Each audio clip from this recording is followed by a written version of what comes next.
Moments don't last forever. They fade, just like youth and health. We take for granted the simple stories and ventures because we believe time is infinite. Either that or we fight to savor that time as selfishly as possible because, in our minds, our own desires in that moment are the most important.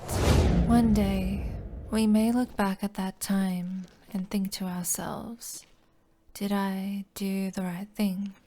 Should I have tried harder? Could I have done something more? Because regret is our unfortunate consequence to our actions or inactions. Whether we take that time to love others, hate others, or pursue our dreams, somehow, one way or another, we may miss something important that can never truly be taken back.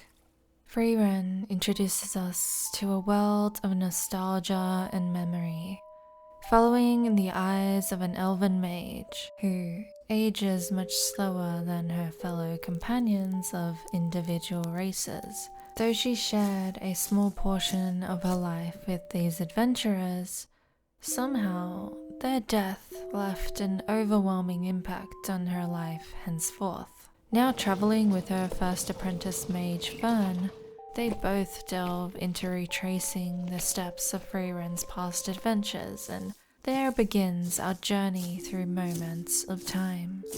What stands out in Frieren is those key moments where we reflect on our memories, somehow interjecting into our own, as if we can relate to them. Have you ever had someone in your life disappear, grow old, or change in some way? Then reminisce in anger, in sadness, or joy? Something that made you laugh or cry, or perhaps words that were never spoken but should have. We can't really understand what could happen tomorrow or the next day. All we know is the present moment. All we can really reflect on is the past that's already been. But how can we know what we will feel in the future? Frieren shows us an exaggeration of time, in which she ventures alone, attending to her own quest of attaining spells for herself. Though, upon the death of Himmel, this transforms into a longing for the past, perhaps to wish for having done or said something when once we could, but now we cannot. A yearning for what was lost. It's cliche, but we truly don't know what we have until it's gone.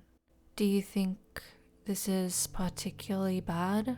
Or is it simply something we can reflect on as we go through our lives to make sure to learn from what we experience? It's okay to feel sadness or regret because, in a way, that's what makes us grow. That's what makes us human. Despite that short-lived time of Frieren's life, there was someone who left an impact, and she will forever remember them. In a way, maybe that's what he wanted. And sure, we can always blame ourselves with could have or should have, but instead, I think acceptance is the true path to freedom. Despite the hurt or pain that something could cause us, to know that we could have only done what we knew at the time to be the right thing for ourselves. Again, we only know the present and can't predict the future, though hopefully there are still moments in time where we can look back and recall the good times, even for a moment, because that is simply all we can do. As long as we learn along the way and continue to walk our path the best way we know how, that in itself is enough.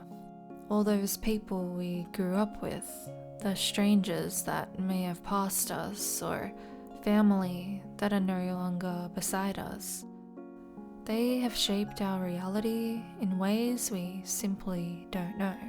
If we retrace our steps or look back, we'll understand how or why they still occupy a small space in our mind.